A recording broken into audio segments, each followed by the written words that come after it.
Alright, right now I'm gonna film a video about how to nature journal in the dark. It's not quite dark yet, but it's super low tide today, and the sun just went down. It's a negative 1.5 something low tide, so I'm gonna go explore these rocks over here and show some techniques for how to nature journal in low light conditions and how to nature journal in the dark.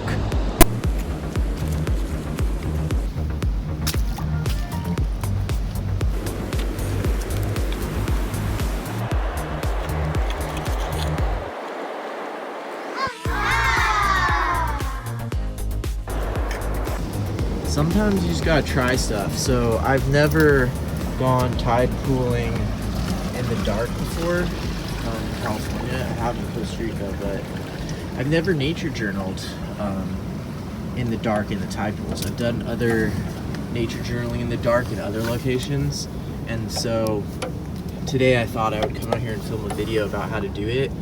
I might be missing some of the technical gear needed, like for lighting and for my camera.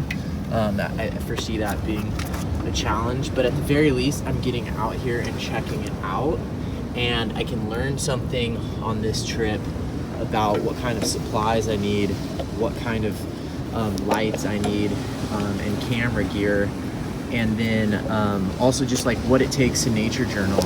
And I have some of those tools that I'm going to show you in a second, but I somehow forgot my headlamp. Whoa, this spot's a little bit sketchy. I should focus here so I don't fall in the water.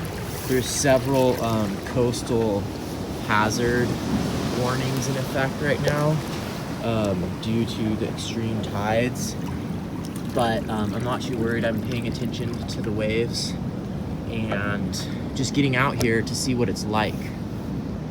Alright, so the first thing I'm going to do right now is I am going to draw a landscapeito, and you can see it's already quite dark out here, but there's enough light to see these basic rock shapes.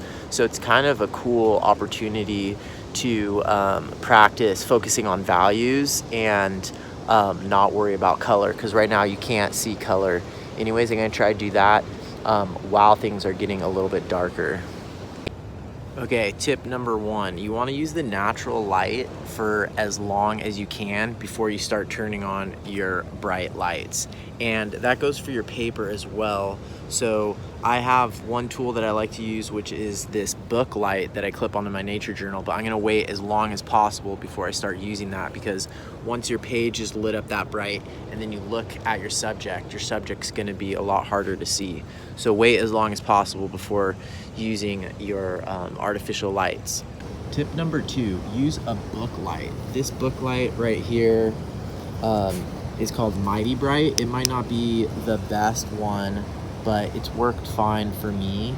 And this allows you to light your paper directly, because I think it's much better to have your paper lit by a separate light than the subject that you are trying to nature journal.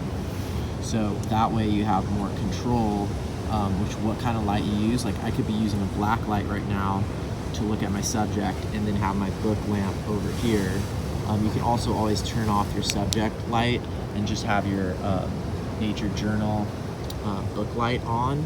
And so it just gives you a lot more options when you use separate lights for your paper and for your subject. Next tip, make sure you bring plenty of layers, even more than what you are expecting, because it's colder at night. Next tip, choose a safe spot where it's easy to walk around in the dark and there's not like water or rocks or slippery things like that. So here's a cool example of something different that I've already seen that I've never seen before tide pooling during the day. That is a little shrimp right there, and that is a hermit crab out feeding. So these are things that I've never seen. Oh look, there's even a fish right there. Look at that fish. It's like some kind of goby or something. See its eye reflecting? See, these are already things. Oh, and there's another shrimp right there. Holy cow. There's so many more animals out in the water than there are during the day. This is amazing already. It's already turning out to be way cooler than I was expecting. So I already found this super cool fish right there and this shrimp, and I've never seen either of these things out during the day before in the tide pools, and since it was dark, they're out and active, and it was really easy to catch them in this cheap aquarium, and so I can keep them in there for a little bit of time and observe them more closely and nature journal them. Okay, so I already have these super amazing animal subjects to nature journal. Because I'm out here at night, I'm seeing stuff I've never seen. I've been in these rocks so many times before, never seen anything like this. And these two amazing creatures were just right there in a tide pool. And luckily, due to recommendation from Paul Vecche, who I just interviewed, I brought this cheap aquarium with me. And so I can catch subjects such as this and observe them more carefully and safely without hurting them before releasing them. But look how cool that fish is. I am actually a sculpin, not a goby. Next tip, focus on the nature journaling basics like getting your metadata and using writing and quick note taking and numbers. So keep your nature journal basics going on. Don't try to get too fancy when you're nature journaling at night. So I spent probably about 10 minutes sketching and nature journaling these critters, and they'd probably be fine for quite a bit longer. These are tide pool dwellers, so they're used to surviving in small bodies of water, but I've got light on them, so I don't want to mess with them too much, so I'm gonna put them back, and I've got some notes here. The other tip is to take photos of your subjects, and I usually don't recommend this, but since things at night might be happening a lot quicker, take some photos and give yourself some homework to fill in colors and other stuff like that when you get home. Next tip for nature journaling at night is don't leave stuff lying around in a bunch of different places. So like I set my journal down there, I set that thing down there, I've got my tripod way over there, you can't even see it. But don't start setting stuff down in too many places because you'll end up losing some of it or forgetting it out there in the dark. Next tip, when you're nature journaling at night, always bring a black light. If you don't, you are crazy, because you will start seeing so many crazy things when you start looking around with a black light and noticing what reacts to the black light and what doesn't.